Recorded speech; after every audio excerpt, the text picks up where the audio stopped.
آج کی ویڈیو آپ کے سامنے عید میلاد النبی منانا چاہیے یا نہیں میرے دوستو، دیوبندی بریلوی کو لے کر ایک ایسی ویڈیو آپ کے سامنے آ رہی ہے جو ویڈیو آپ کو بہت زیادہ حیرت میں ڈال دے گی۔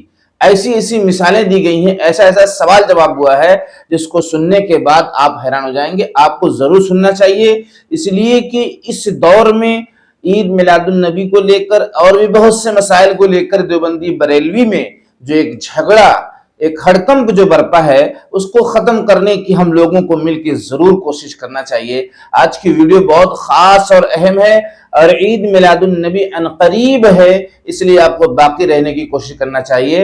اور اس کے بعد ایک چھوٹا سا کلپ اور ہے جو دیوبندی مسلک کی طرف سے آیا ہے، اس کو بھی آپ کو سننا چاہیے۔ جو دلیل انہوں نے پیش کیا ہے اس پر آپ اپنی رائے صرف دے کر جانا، کیا ان کی دلیل میں سچائی ہے؟ میرے دوستو، علم کا سیکھنا اتنا کہ حرام اور حلال کی پہچان ہو جائے، ہر بالغ مرد عورت پر فرض عین ہے، فرض عین ہے۔ اس لیے آج کی ویڈیو بہت خاص ہے۔ آئیے پہلے یہ ویڈیو دیکھیے جو دیوبندی بریلوی کا ایک مناظرہ کہہ لیجئے، ایک حجت کہہ لیجئے، اور اس حجت میں کس کی جیت ہوتی ہے آپ اپنی رائے کامنٹ سیکشن میں رکھو، اور اس کے بعد دیوبند کی طرف سے جو دلیل آ رہی ہے اس کو بھی آپ کو سن کر جانا ہے۔ دلدار کی آمد مرحبا۔ اوے بدتی، ارے ادھر آ، بات سن۔ بدتی، جی بھائی جان۔ عید کی نماز کتنے بجے پڑھنے جا رہا ہے تو؟ ارے کون سی عید کی نماز؟ وہی عید جو تم لوگوں نے اضافی بنائی ہوئی ہے۔ اسلام میں تو صرف 2 عیدیں ہیں۔ اور تمہیں کتنی دفعہ کہا ہے اگر یہی کام کرنے ہوتے ہیں تو ہمارے محلے سے دفع ہو جاؤ۔ بھائی جان اخلاق سے پیش آئیں، میں آپ کی ہر بات کا جواب دیتا ہوں۔ اچھا یہ بات ہے تو میں تم سے کچھ سوال کرتا ہوں، اس کا جواب تمہیں قرآن و سنت سے دینا پڑے گا، چاہے اس کے لیے تم اپنے کسی بڑے مولوی کو لے آؤ۔ جی جی بھائی جان، آپ سوال کریں، اس کے لیے مجھے اپنے کسی مولوی کی ضرورت نہیں ہے، الحمدللہ میں خود ہی کافی ہوں۔ آپ کریں سوال۔ کیا بات ہے؟ باز بھائی آپ کس بحث میں پڑ گئے ہیں؟ میں تو ابھی اس کی طبیعت سیٹ کر دیتا ہوں۔ نہیں یار، ہمیں اسے علمی شکست دینی ہوگی، ورنہ لوگ کہیں گے یہ لوگ طاقت کے طور پر آگے آئے ہیں۔ ہاں یار، یہ ٹھیک کہہ رہے ہیں، اس سے سوال ہی کرنے چاہیے۔ چلو ٹھیک ہے، تم لوگوں کی مان لیتا ہوں، کرو ماں سوال اس سے۔ پہلا سوال میرا یہ ہے، تم بتاؤ اسلام میں تو صرف 2 عیدیں ہیں، یہ تیسری تم لوگ کہاں سے لے آئے ہو؟ بھائی جان پہلی بات تو یہ ہے کہ آپ لفظ عید سے دھوکہ کھا رہے ہیں۔ آپ کو پتہ ہے کہ عید کا کیا مطلب ہے؟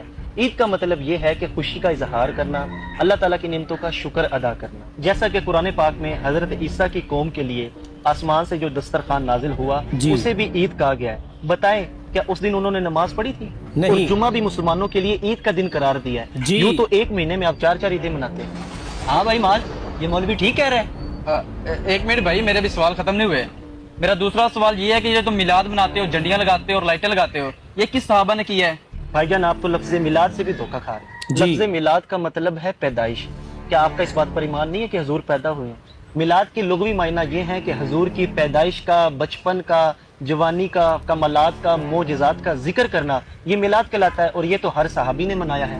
بھائی باتوں میں الجھانے کی ضرورت نہیں ہے، جو بات کرنی ہے تفصیل سے کرو۔ اچھا جی، چلے آپ تفصیل سن لیں۔ ایک بار صحابہ کرام تشریف فرما تھے اور آپس میں گفتگو فرما رہے تھے کہ نبی پاک صلی اللہ علیہ وسلم دنیا میں تشریف لائے، ہم کتنے خوش نصیب ہے کہ آپ ہم پر رحمت للعالمین بن کر آئے۔ اتنے میں نبی پاک صلی اللہ تعالیٰ علیہ وسلم تشریف لائے اور آپ صلی اللہ تعالیٰ علیہ وسلم نے فرمایا کہ تم لوگوں کا یہ بیٹھنے کا کیا مقصد ہے، کیا گفتگو کر رہے ہو؟ تو صحابہ نے کہا یا رسول اللہ، ہم تو صرف یہی باتیں کر رہے ہیں کہ آپ تشریف لائے، ہم لوگ کتنے خوش نصیب ہے، آپ کی تشریف آوری ہوئی، آپ رحمت للعالمین بن کر آئے ہمارے لیے۔ تو نبی پاک صلی اللہ علیہ وسلم نے فرمایا کیا تم اس بات پر قسم دے سکتے ہو؟ تو صحابہ کرام نے فرمایا یا رسول اللہ، ہم قسم دے سکتے ہیں، ہمارا بیٹھنے کا صرف یہی مقصد تھا۔ تو نبی پاک صلی اللہ علیہ وسلم نے فرمایا اے صحابہ، میں نے تم سے قسم اس لیے نہیں لی کہ مجھے تم پر بھروسہ نہیں ہے، بلکہ اس لیے قسم لی ہے کہ ابھی کچھ دیر پہلے جبرائیل امین تشریف لائے اور انہوں نے آ کر فرمایا کہ یہ جو صحابہ آپ کے گفتگو کر رہے ہیں، ان کا یہ انداز رب کو اتنا پسند آیا کہ رب فرشتوں میں فخر محسوس کر رہا ہے۔ آپ مجھے یہ بتائیں، یہ جو صحابہ نے حضور کا ذکر کیا، اللہ کو اتنا پسند آیا، ہم جو میلاد کی محفل میں حضور کا ذکر کرتے ہیں، کیا اللہ کو یہ نہیں پسند آئے گا؟ بالکل آئے گا۔ باز یار کوئی اور سوال کر، مولوی تو یار ہمیں پھنسا ہی جا رہے ہیں۔ پریشان نہ ہو، اب جو سوال کرنے جا رہا ہوں میں اس کا جواب تو یہ دے ہی نہیں پائے گا کبھی بھی۔ اچھا مولوی، میرا آخری سوال یہ ہے کہ جب دین ایک دفعہ مکمل ہو گیا ہے تو یہ جھنڈیاں لگانا، یہ میلاد بنانا، یہ دین میں اضافہ نہیں ہے؟ تو بھائی جان آپ مجھے یہ بتائیں کہ نبی پاک کے دور میں کیا مسجدوں میں محراب ہوتے تھے؟ کیا اذانیں اسپیکروں پر دی جاتی تھی؟ کیا قرآن پاک کے حروف کے اوپر زبر زیر پیش تھی؟ کیا بخاری، مسلم، ترمذی، نسائی، ابن ماجہ، ابو داؤد جن کے حوالے ہم بڑے فخر سے دیتے ہیں، کیا یہ کتابیں موجود تھیں؟ کیا یہ ساری باتیں دین میں اضافہ ہے؟ نہیں، ہرگز نہیں۔ تو پھر آپ عید میلاد النبی کو اضافہ کیوں کہہ رہے ہیں؟ میرے بھائی، کیا بات؟ اصول یہ ہے کہ جس چیز کا منع نہیں نہ کیا جاتا اسلام میں وہ جائز ہوتی ہے۔ اچھا، جس چیز کا شریعت میں منع نہ ہو تو وہ جائز ہوتا ہے؟ اس طرح کرو پھر تم نماز میں 2 سجدے کی بجائے 3 سجدے کر لیا کرو، کیونکہ بقول آپ کا یہ منع تو نہیں نہ ہے۔ او میرے بھائی، ہم عید میلاد النبی کو فرض واجب نہیں سمجھتے، بلکہ یہ تو ایک مستحب عمل ہے، کرو تو ثواب ہے، نہ کرو تو گناہ نہیں۔ اور بھائی یہ جو آپ کہہ رہے ہیں نا کہ 2 سجدے تو تیسرا کیوں نہیں، اور بھائی وہ تو فرض ہے، میں تو مستحب کی بات کر رہا ہوں۔ اور میرے بھائی یہ جو میلاد کے موقع پر ڈھول بجاتے ہیں، لنگر پھینکتے ہیں، یہ بہت غلط کرتے ہیں، ان کو ایسا نہیں کرنا چاہیے۔ اور آپ نے کچھ پوچھنا مجھ سے؟ معاذ صاحب، مولوی بالکل صحیح باتیں کر رہے ہیں، ہمیں لگتا ہے غلط بتایا گیا ہے۔ مولوی صاحب، ہم آپ سے معافی چاہتے ہیں اور آئے ہم آپ کے ساتھ مل کے میلاد مناتے ہیں۔ تو یہاں پر آپ نے صاف طور پر دیکھ لیا کہ بریلوی والے دیوبندی سے بحث کر رہے ہیں، اور دیوبندی بریلوی سے بحث کرتے ہوئے آخر میں نچوڑ کیا نکلتا ہے، بات کا خلاصہ کیا نکلتا ہے، وہ آپ نے دیکھ لیا۔ اپنی رائے کمنٹ سیکشن میں ضرور رکھ کر جانا، اس لیے کہ اس سے یہ پتا چلے گا آپ نے کتنا بات کو سمجھنے کی کوشش کی، اور دیوبند کی طرف سے جو دلیل آئی ہے اس کو بھی آپ کو سننا چاہیے، اس لیے کہ ہر مسلک اپنی دلیل پیش کر رہا ہے اور قرآن حدیث کی روشنی سے پیش کرنے کی کوشش کر رہا ہے۔ اختلاف ہو سکتا ہے میرے دوستو، بات سمجھنے کی ہے، آپ کو اپنی رائے کمنٹ سیکشن میں رکھنا ہے کہ یہ دیوبند کی دلیل میں طاقت ہے یا جو دیوبندی بریلوی کا جو مناظرہ ہوا یا تکرار ہوئی اس میں جو ہے سچائی آپ کو نظر آ رہی ہے۔ آپ کو ضرور اپنی رائے کمنٹ سیکشن میں رکھ کے جانا ہے۔ آئیے ان کی دلیل دیکھیے۔ بولے 12 ربیع الاول کے بارے میں نے ویڈیو بنائی تو بہت سارے حضرات نے یہ ثابت کرنے کی کوشش کی کہ بہت سارے بزرگ میلاد النبی کرتے تھے۔ جواباً عرض ہے کہ بھائی میلاد النبی کرنا اور اس پر خوشی منانا سبھی کے یہاں ہے، دیوبندی کے یہاں بھی ہے، بریلوی کے یہاں بھی ہے، لیکن منانا کس طرح ہے؟ دیوبندی حضرات اس طریقے کا اختیار کرتے ہیں جو حضور نے فرمایا ہے۔ حضور پاک صلی اللہ علیہ وسلم پیر کے دن روزہ رکھتے تھے، پوچھا گیا تو فرمایا کہ اس دن میں پیدا ہوا ہوں۔ تو حضور پاک صلی اللہ علیہ وسلم اپنی پیدائش کی خوشی میں یا اپنی پیدائش کے اوپر روزہ رکھ کر کے کرتے تھے پیر کے دن۔ میں حدیث پڑھ دیتا ہوں، سئل عن صوم یوم الاثنین قال ذاک یوم ولدت فیہ، کہ پیر کے دن روزے کے بارے میں پوچھا تو فرمایا میں اس دن پیدا ہوا ہوں۔ مسلم شریف 1162۔ تو روزہ رکھ کے کریں۔ دوسری حدیث ہے کہ حضرت موسیٰ علیہ السلام کو کامیابی ملی تو وہاں بھی آپ نے خوشی ملی تو روزہ رکھنے کا حکم دیا۔ حدیث ہے بخاری شریف کی، فرمایا فانا احق بموسیٰ منکم فصامہ وامر بصیامہ، بخاری شریف 2004۔ فرمایا کہ موسیٰ علیہ السلام کے قوم زیادہ حقدار نہیں، ہم زیادہ حقدار، اور روزہ رکھنے کا حکم دیا۔ تو چپکے سے روزہ رکھ کر کے عید منایا میلاد النبی، یہ ہے دیوبندیوں کا طریقہ۔ ایک قاعدہ بیان کر دو، خوشی ہو جائے تو اسلام میں 3 طریقے سے اس خوشی کو منانے کا ہے، یا تو 2 رکعت نماز پڑھنا جیسے عید اور بقرعید پر ہے، یا پھر قربانی کرے جیسے کہ حج کے موقع پر ہدیہ دیتے ہیں کامیابی کے بعد، اور یا پھر روزہ رکھیں جیسا کہ موسیٰ علیہ السلام کے سلسلے میں یا نبی کریم صلی اللہ علیہ وسلم کے پیدائش کے سلسلے میں۔ تو یہ کریں آپ، اور چپکے سے کریں۔ ریا نمود کرنا، دکھلاوا کرنا، روڈ جام کرنا، جھنڈی بنا کا کرنا اور بتانا کہ ہم عاشق رسول ہے، یہ ریا نمود میں آتا ہے، شریعت نے اس کو منع فرمایا ہے، کیونکہ مستحب اعمال کو چپکے سے کرنا، اپنے طور پر کرنا یہ بہتر ہے۔ تو دیوبندی حضرات یہاں بھی آپ کو صاف بتا دوں کہ میلاد تو ہے اور خوشی بھی ہے، کرنا بھی چاہیے، لیکن میلاد کا طریقہ وہ ہے جو حضور نے بتایا، یعنی روزہ رکھنا چپکے سے، یہ ہے۔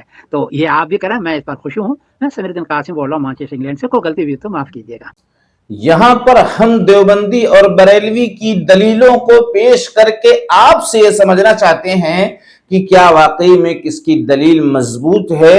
ہم یہاں مسلکی جھگڑے کی طرف نہیں آ رہے ہیں، بلکہ مسلکی جھگڑے کو ختم کرنے کی کوشش کر رہے ہیں کہ اختلاف ہو سکتا ہے، اختلاف ہوگا، اپنی اپنی دلیل پیش کرنے کی یہاں کوشش کی گئی۔ اب اپنی رائے آپ کمنٹ سیکشن میں دو، اور ایک بات یاد رکھنا، اپنے مسلک پر رہتے ہوئے کسی سے دوری مت اختیار کرنا، یہ میرا اصل مدعا ہے کہ وہ اپنی دلیل پیش کر رہے ہیں، یہ اپنی دلیل پیش کر رہے ہیں۔ تو یہاں پر قرآن حدیث کی روشنی میں اگر دلیلوں کو پیش کیا جائے، قرآن حدیث کی روشنی میں کوئی اگر پیش کر رہا ہے تو وہاں پر ہمیں سمجھنے کی ضرورت ہے، سوچنے کی ضرورت ہے، اور اپنی رائے کمنٹ سیکشن میں رکھنے کی ضرورت ہے، اس لیے کہ ہم ایمان والے ہیں، اور ایمان والے کا حق ہے کہ اپنے بھائی کے ساتھ، یعنی اپنے مسلمان بھائیوں کے ساتھ جڑ کر زندگی گزارے۔ اگر اختلاف ہے تو اس کو ایک سائیڈ میں رکھے، وہ اس پر عمل کر رہا ہے کرے، لیکن دوسرا بھائی اگر دلیل دے رہا ہے تو اس کو سننے کی کوشش کرے، لیکن دوری نہ اختیار کرے، پھر وہ اپنے اختلاف پر قائم رہے، پھر وہ دعوت دے رہا ہے، بتا رہا ہے، تو پھر وہ سن لے. اگر اس کے سمجھ میں آتا ہے تو وہ مانے، اگر سمجھ میں نہیں آتا ہے تو بھائی اس کی مرضی ہے، لیکن دوری نہیں اختیار کرنا ہے. اگر دوری اختیار کر لیں گے تو دعوت کیسے دیں گے، ایک دوسرے کو بتائیں گے کیسے جب دور ہو گئے؟ تو ہو سکتا ہے آپ کے قریب ہونے سے وہ دلیل پیش کر رہا ہے، آپ کے دماغ میں بیٹھ گیا کہ نہیں یار یہ بات صحیح ہے، یہ بات صاف ستھری نظر آ رہی ہے. تو پتہ یہ چلا کہ ہمیں دوری کسی قیمت پر کسی بھی مسلک والے سے نہیں کرنا ہے بھائی. بہت بڑا نقصان مسلمانوں کا اس میں ہوا ہے، بہت بڑا نقصان ہوا ہے. بہت مسلمانوں کو ظلم سہنا پڑا ہے، طرح طرح کی مصیبتوں کا سامنا کرنا پڑا ہے ہمارے مسلکی اختلاف کی وجہ سے. ملتے ہیں نیکسٹ ویڈیو میں اگر زندگی رہی تو. السلام علیکم ورحمۃ اللہ وبرکاتہ.